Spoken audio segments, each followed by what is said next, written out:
Welcome to Frances Quilts, the site dedicated to the wonderful art of quilting, with a few other fun things thrown in as well.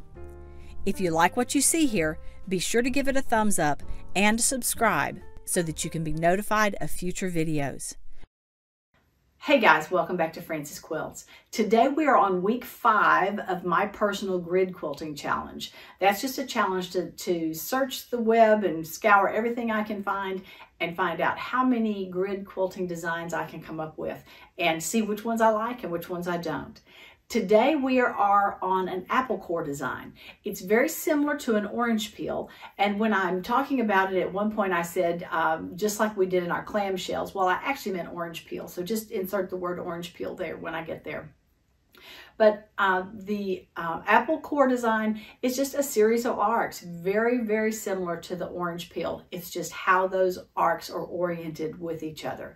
So we're going to draw it out on paper first and then do some quilting, and let's come back and see how it looks. Today we are going to be working on an apple core design, and before we get to the machine and start stitching it, I needed to just draw it out a little bit to make sure that I understood what I was doing, so maybe I can show you what we're doing. To do an apple core, you're going to start out with just a curve from point to point, turning it into an S. So it's going to come down here and come back to that point. Very similar to how we were doing our clamshells when we first started them out. So it's just going to follow point to point to point. Man, I hope my quilting looks as good as my drawing does. Now for this second row, we are going to mirror this. So where this one came in like this one is going to come up and in here, and then over here.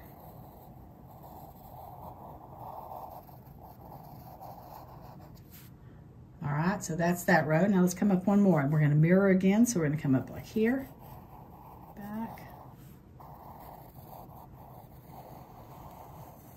And let's do one more. Oops, that wasn't good. Okay, so we have those. Now when we come to do our vertical lines, we're going to look at the place where there is a wide one right here. So that's the big wide one. This is a little narrow one right here. Where there's a wide one, we want to make sure that we are filling that one in that direction. And then this other one will come around like this. So you just figure out one of them and then you can start doing it easily. So we'll come under here, back around. Now this time when we're going back up this way, the same thing, we're going to mirror this one that we just drew. So it's going to start here and it's going to come up like this and over here and like this, and the same thing. Let's just keep mirroring. So it's the same basic shape every time, but we are just going to adjust which direction it's going.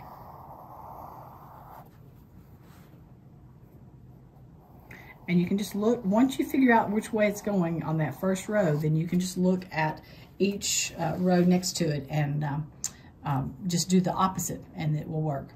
So that's the apple core. Let's see what it does on the machine. All right, we're going to start out doing our horizontal lines. So we're going to come from here. We're going to arc up here and ending at this point. And then we're going to continue that S and arc down here, ending there, over and under and over. Let's see if I can do that.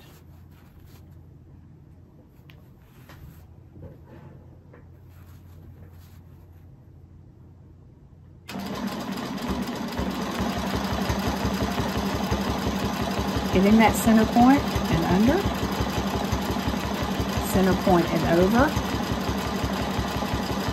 center sort of and under,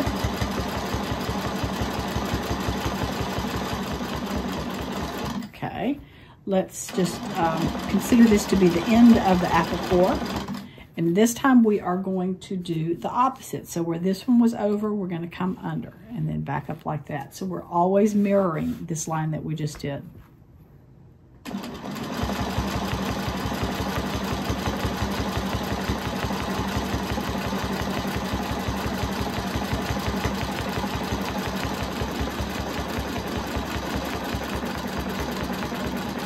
Again, up. This one went out, so this other one needs to come out.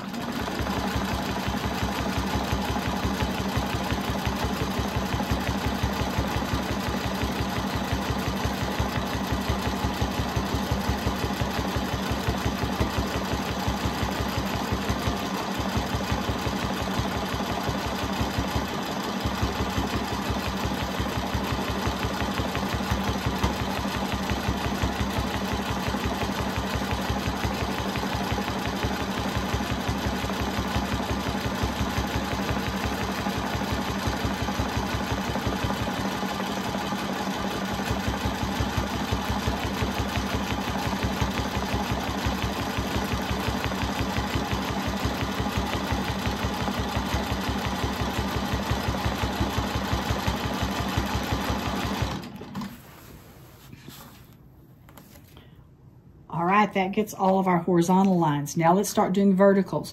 Remember, we're looking for the big open area here as opposed to this smaller area here. And where there's a big open area, we're going to start it coming this direction. And then after that, we should just be able to follow along like that.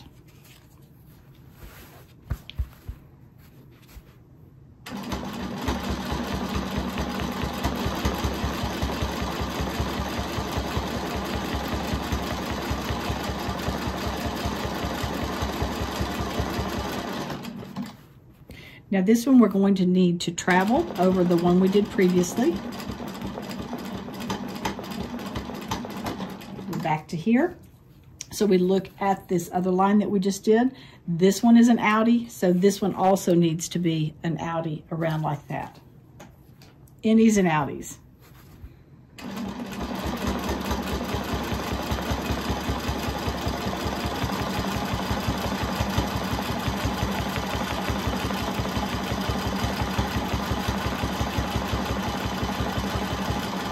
We're going to travel.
Now that looks really good. I do like that.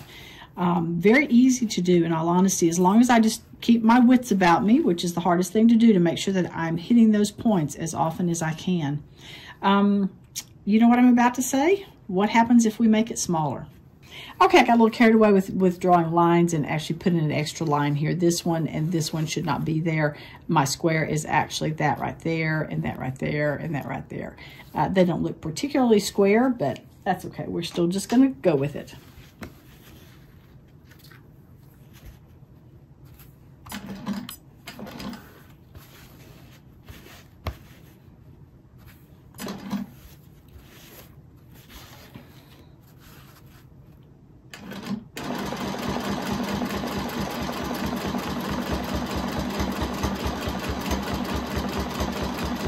Have to get my eye in for doing these smaller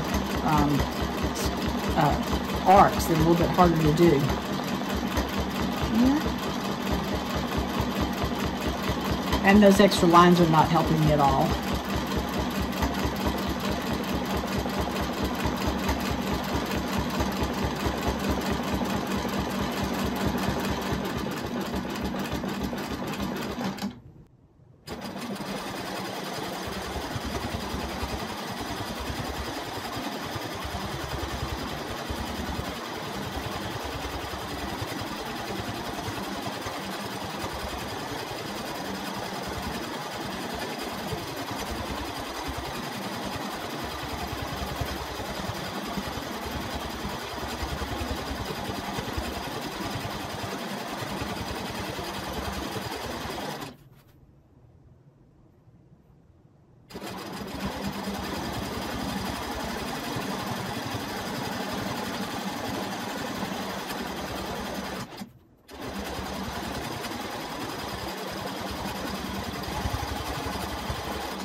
Amazingly, those don't look too bad. I was concerned about them because I felt like I was really all over the place with my arcs, but I think those look kind of nice. Let's have a look at the back.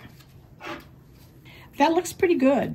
I really, interestingly, I just am not noticing all of my little mess-ups that I had as I was doing this, so I'm happy with that. Let's go back to the front and get those lines out and see what it looks like, because remember, I have that extra layer of wool batting on the front there, so let's see if that makes any difference to how it looks. All right, this is the front with the lines gone and that little bit of wool batting showing in there. I think it looks good. Obviously, the things that I don't like on it are these lines right here where I just went straight. Not going to be able to do those on an actual quilt. I'm going to need to, when I get to here, instead of traveling up here like this, I need to think about it and go ahead and do that arc. Or if I'm ending off the piece, I need to just do this line straight all the way down and not have any of these other little bits in it. Anyway, I'll need to think about that a little bit. But I think that looks good. I like this one too. I think it looks really nice. I look at it and don't see apple cores as much as I see dog bones, but that's okay. Anyway, I think this has been easy to do, and I definitely think this will be one that will use in the future. Well, that's apple cores. I like them. I like them in the big form. I like them in the small form. And I think, again, I think this is one I can add to my list of go-to designs. Now I have to get some quilts made so I can practice all of this grid quilting. Thanks for joining me today, and I'll see you next time on Francis Quilts. Remember, if you like what you've seen, be sure to give it a thumbs up and subscribe. Please check out my website and daily blog at francisquilts.com, and I can be found on Facebook and Instagram at Francis Quilts. Thanks so much for joining me. Hope to see you again soon.